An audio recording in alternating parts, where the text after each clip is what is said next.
A beautiful community. We're going to have a little rant about conservative politicians who cease to be conservatives but continue to wear conservative clothes. They pretend they are playing the political game as we all accept it should be played, with respect for democratic process, for counter-majoritarian institutions, for checks and balances. But in fact, they're authoritarians. They want to break the democratic game. And I want to have a rant at this with you by just mentioning two things. What the hell this kind of drift is all about that's happening in our politics.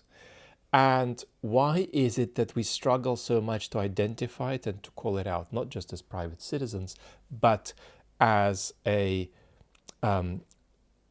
civil society, in particular via the institution of journalism? So let's go. You could say that there's a lot wrong with every position on what used to be the ideological spectrum. So we could sit here and make systematic criticisms of conservatism. For example, how come is it that conservatives promise pragmatic politics, sound management of the economy, but historically their politics generates levels of exclusion that generate a decline in trust in the very institutions conservatives wish to sustain? Blah, blah, blah, blah, blah. We could make objections to every position on the ideological spectrum, but we're not going to do that because that's not what we're talking about. For the purpose of our conversation, conservatives who support the sustenance of the courts, free and fair elections, free media, other counter-majoritarian institutions like the academy, universities, they are for our purpose today normatively impeccable political actors, and we love them. And we even want to preserve them because we are coming to recognize that they may become a species at risk of extinction. So when we're looking at this pattern of conservatives continuing to wear conservative clothes but becoming authoritarians, we're not talking about conservatives having a strategic or a value-based or an ideological change of mind and going to the harder right or to the softer right or to the center or to the left or to the climate movement. We are talking about conservatives giving up on counter-majoritarian institutions and democratic checks and balances. And that kind of giving up can happen in two ways. I'm going to act recklessly in respect to these institutions, or I'm going to be out to actually positively try to break them. And sometimes we're in a gray zone between these two possibilities. And whatever possibility it is of these two, we've got two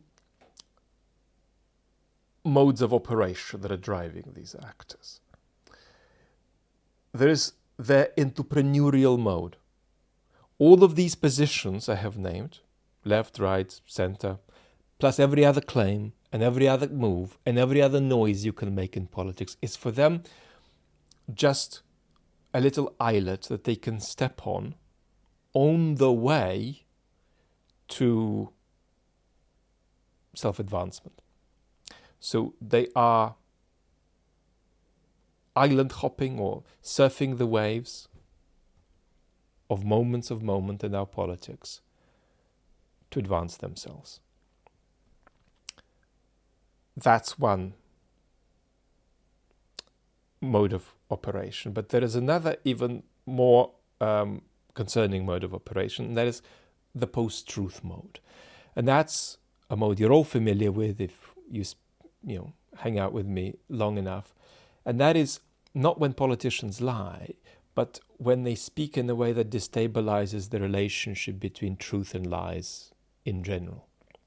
So a lie is, it's daytime, but I say it's nighttime, or it's nighttime and I say it's daytime. post-truth communication is, many people have argued it's daytime, but I've also heard some others say it's nighttime. I'm completely in favor of treating this moment as though it were daytime, but I've heard the arguments that it could be nighttime too. And let's face it, we all know what time of the day it is, don't we?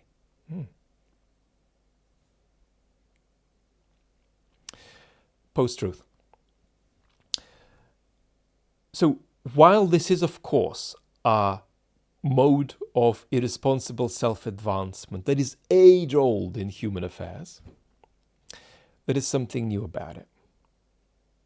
This business of being out to break democratic institutions or being open to participating in them breaking, if that happens to serve you, and operating via this entrepreneurial and post-truth mode. So, yes, it's an expression of an age-old human activity, advancing yourself and being irresponsible in the process, but it's a very modern expression of it. And only if we understand how it works in particular, and only if we can identify it, and only if we can distinguish those who are practicing it and those who are not, and those who are at risk of practicing it but aren't practicing it yet, will we be able to deal with this trend, which is one of the, let us say, 5, 7 significantly worrying trends in Western democracies, right? I could do another video picking on other pathologies. So I don't want to come across as though I'm especially mean to conservatives. We're just talking about a deformation that conservatives, if they want to be real, have to own up to. Because we don't want a situation where conservatism in this really dangerous way disappears and nobody notices. So having raved on a bit about the problem, let me rave on just for a few minutes about how we track it and deal with it. And of course, at a personal level, there's a lot to say. For example, my advice to you is to not treat post-truth politicians as liars, because they're not liars, they're doing something else. You know that I always invite you to track the biographies of politicians who are significant in your countries and try to, at least in a preliminary way, put them into one basket or the other at the level of whether they are out to break democratic institutions, whether they are out to perhaps partake in the breakage of these institutions if it serves them, or whether they don't want to do it, right? So just that training, that muscle of telling that difference is really important. But that's not where I want to go today. I want to talk about the systemic failure of journalism more than the systemic failure of individual journalists, actually. The systemic failure of journalism to deal with these dangerous ex-conservatives. So why is this a problem? What often happens is that a journalist is having dinner on a Saturday night and you ask them to categorize politicians in their country, and they're going to do a very good job. They'll be able to say who is entrepreneurial, who is post-truth, who is a real conservative, who is in this authoritarian mode an ex-conservative. But then comes the next day when they're at work, and they don't know how to respond to this phenomena. They probably know how to respond to outrageous lies by politicians, but they don't know how to respond to this phenomena. And that's because there is no institutional way of responding to this phenomenon. That's to say, the newspaper they're working for, the TV platform they're working for, some other platform they're working for, doesn't have a policy on this, doesn't have any institutionalized ideas about how to tackle this. There's a little bit of movement across institutions around verification, around tackling disinformation. Often these are productive, often they're counterproductive, paradoxically, because it actually harms you if you swat stuff that isn't disinformation as though it were. So we still have a lot of progress to make here. But at the level of tackling post-truth and tackling politicians who aren't conservatives but pretend they still are, we've got a problem. So it's a case of the toxicity of this pretense, the toxicity of this entrepreneurial and often post-truth politics, sort of infecting well-meaning journalists, not by corrupting them, but by putting them in a position where they kind of don't know how to react to this. And so they remain very often, as a result, agnostic about how far this slide on the right from real conservatives to fake conservatives is happening, how far the slide into entrepreneurial and post-truth politics is happening. And because there is no general judgment about this, and because there is no institutional integration about this, right, for whoever they work for, they feel kind of left alone as individuals in how to react, are a bit agnostic about the patterns, even though they kind of know they're real because they said that they did in the party, but they're kind of also agnostic when they're at work about these patterns. And they regularly end up treating post-truth politicians and ex-conservatives as they were still conservatives. So this is kind of, and they're trying to do their best and they're trying to be truthful, but there is this really unlovely mode of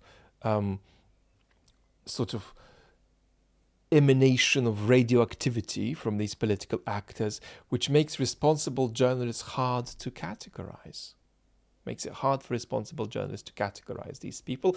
And as a result, there is this sort of bizarre, compartmentalized agnosticism, such that in the journalistic work, it's not clear whether the position is that these patterns are real and that individuals need to be classified according to them, even though in their personal lives, they know these patterns are damn well real and they know perfectly well how to categorize people according to them. And here we want institutions to come out and, as difficult as this is, at least develop some thinking about this and some, here's what I prepared earlier, ways of reacting to this that journalists can, without feeling left alone and unsafe, resort to. So 2 things I've said. This worrying pattern and a journalistic incapacity to call this out, this sort of bizarre, compartmentalized, agnostic attitude that is flagrantly in contradiction with what, as individuals in their private lives, these journalists actually think about what's going on. So it's a case of waking up and also somehow percolating that waking up through the institution of journalism, which is such a vital counter-majoritarian institution that keeps democracies afloat. Lots of love and talk soon.